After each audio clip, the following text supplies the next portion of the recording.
be out of your mind. You don't want to serve God. You're getting some men to talk to us like that. Is that right? We hear a whole lot of stuff.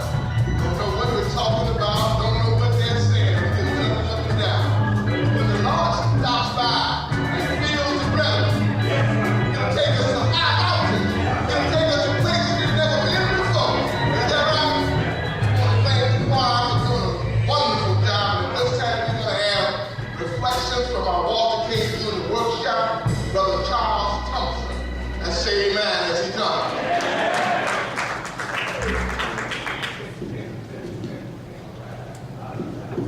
Amen.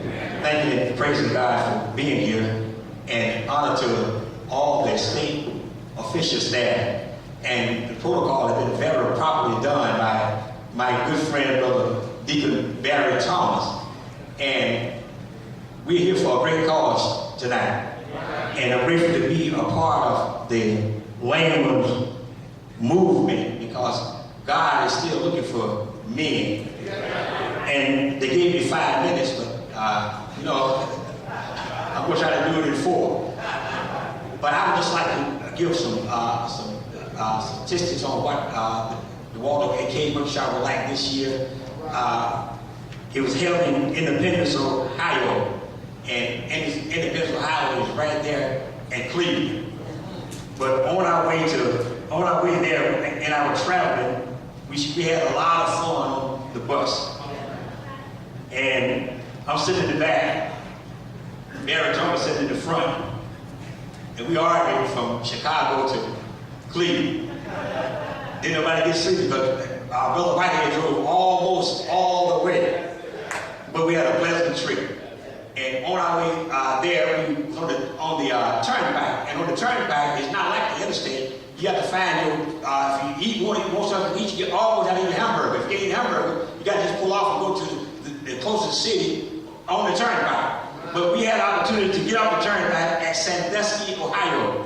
And we were on our way to another restaurant, but we were messing around, we stopped at Ryan.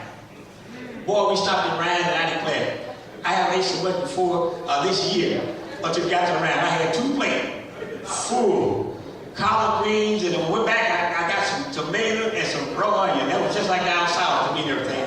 We had a lot of fun going there, and when we got there, everybody in the room was stable with mine. But I'm glad they wasn't stable, because they put me on the 5th floor. The 5th floor at the Holiday Inn where we stand, that's a president's suite. And in order for those fellows to have come visit me, they would have to have a key to get up to the 5th floor. And they didn't have a key, so we had a good visit. But that night we had a good class, and when we got there, our motto for the 7th Land Workshop for this year was a showdown at Mount Carmel. And that's the story of Elijah and Ahab. 1 Kings chapter 18, verse 20 through 40. And all of us in here, if we are not familiar with that story, we need to go back to BTU training all over again.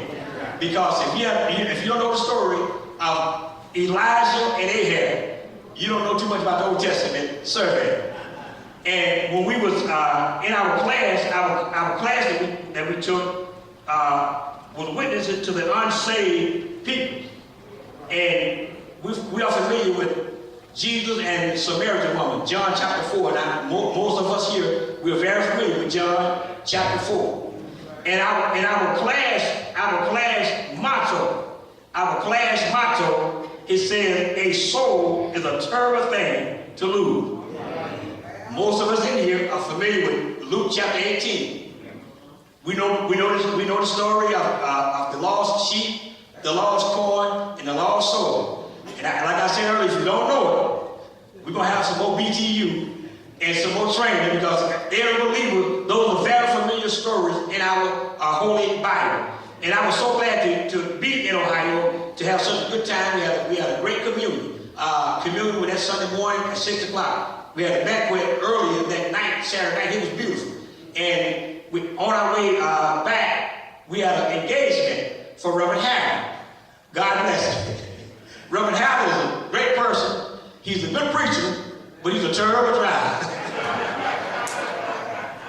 I enjoyed everything, and we had a chance to have service in Cleveland, Ohio at Reverend King Church.